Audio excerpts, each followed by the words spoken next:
Ever feel like you're just stuck, like in a loop? Same routine, same complaints, maybe even those same old beliefs holding you back. Yeah. Well, that's where this 9 Steps to Nothing program we're looking at comes in. Okay. Not your typical self-help thing. It's more of a deep dive, like literally peeling back those layers, to see what's underneath. I like that. Yeah, and it's spread out over 21 days, 9 sessions. Blends philosophy, psychology, even art. Wow. Not your average self-improvement course. Definitely not. You know, what strikes me is how it just goes straight at those struggles we all have. Right. This constant state of complaint we all find ourselves in. About ourselves, our lives, other people. Like, it's exhausting. It really is. And the program doesn't ignore that.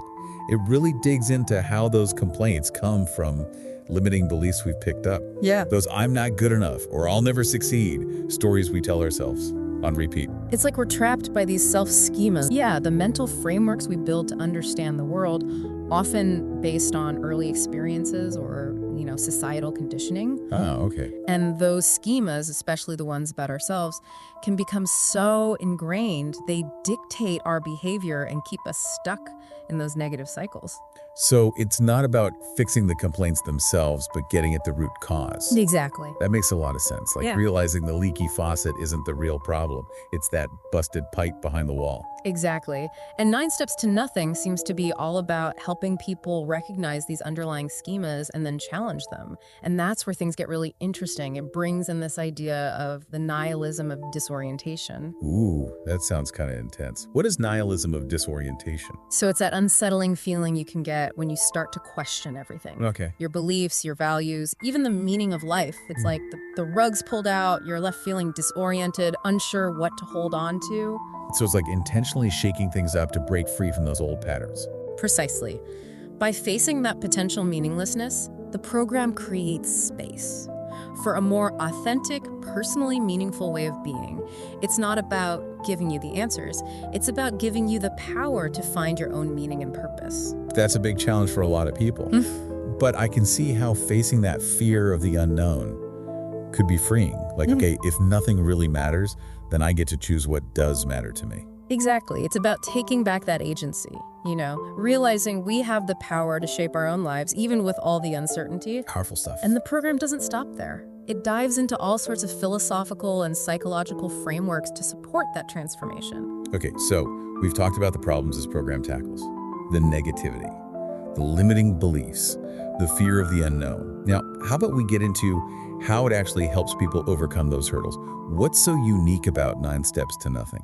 I think one of the most interesting things is how holistic it is. Holistic. Yeah, it blends philosophical inquiry, psychological techniques, and then creative expression. Okay. Like, you wouldn't think watching movies could be part of self-discovery. Right. But 9 Steps to Nothing finds a way to make it work. Hold on. They show movies in this program. Yeah. Okay, I'm intrigued. How does that work? They use the power of stories and visuals, to engage people on a deeper level. Okay. Like films like The Matrix or The Truman Show, they can really make you think. Yeah. Challenge how you see reality, question the systems you're part of. That's a really cool idea. It's like sneaking in deep concepts while you're entertained. Exactly. What other unusual techniques do they use? Well, they have these things called Zen koans. Zen koans. They're these paradoxical riddles designed to break down rigid thinking. Okay. And point you toward a more intuitive understanding of reality.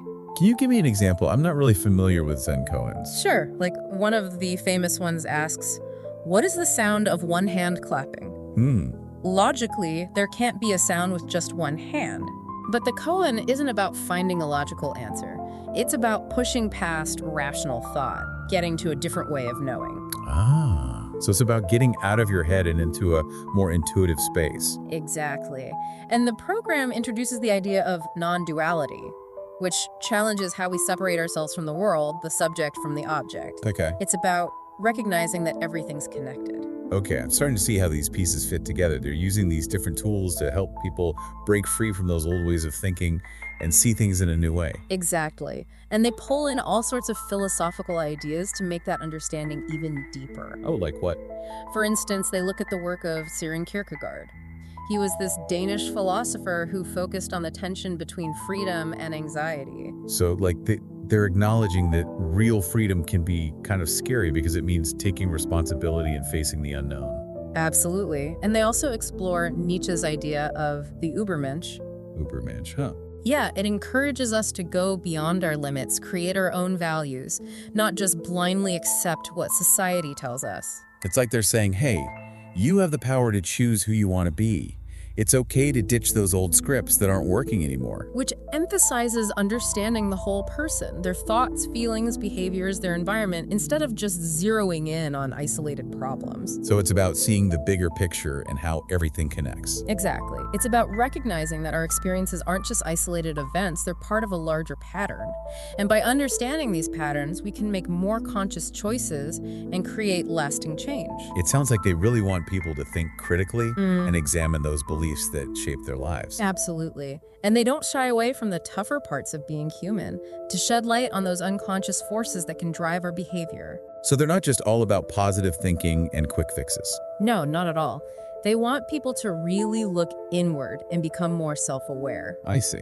They even have a session where participants explore pivotal childhood memories, Oh, wow. to try and understand where their self-limiting beliefs came from. That sounds intense, but super valuable. To truly change, we need to understand where those patterns began. Exactly. It's about peeling back those layers to get to the core, and it doesn't stop there.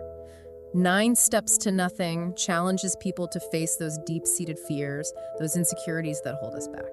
Okay, so we've covered how holistic the program is, how deep it goes into philosophy and psychology, but what about the actual transformation? How does 9 Steps to Nothing help people make real changes? Exactly. And through all these different activities, 9 Steps to Nothing seems to lead you toward a state of kensho. Kensho, what's that?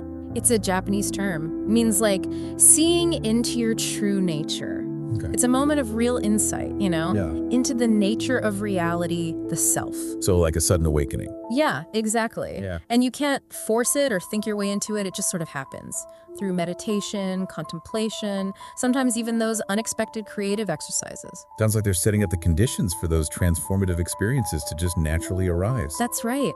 9 Steps to Nothing isn't about giving you all the answers or telling you what path to follow. It's about empowering you to go on your own journey. And that's what makes it so powerful, I think. Not trying to fit into someone else's mold, but finding your own authentic self. Precisely. It's about embracing the unknown, stepping into who you really are. And it's not like it ends after those 21 days. Right. It's meant to be a starting point for continuing to grow and explore. So they're giving people the tools and the mindset to keep evolving long after the program's over. Exactly. It's a catalyst, not the destination. It's about committing to that journey of self-discovery, living a life that's more authentic, more meaningful. Wow. Well, after this deep dive into this program, what really stands out to you? What are you ready to let go of to make room for something new? For me, it's that reminder that real transformation isn't a one-time thing. It's an ongoing process. It's about staying curious, challenging what we think we know, and being open to new ways of seeing ourselves and the world. I love that. They spark that curiosity, that desire to explore, push our boundaries. Who knows what we'll find when we let go?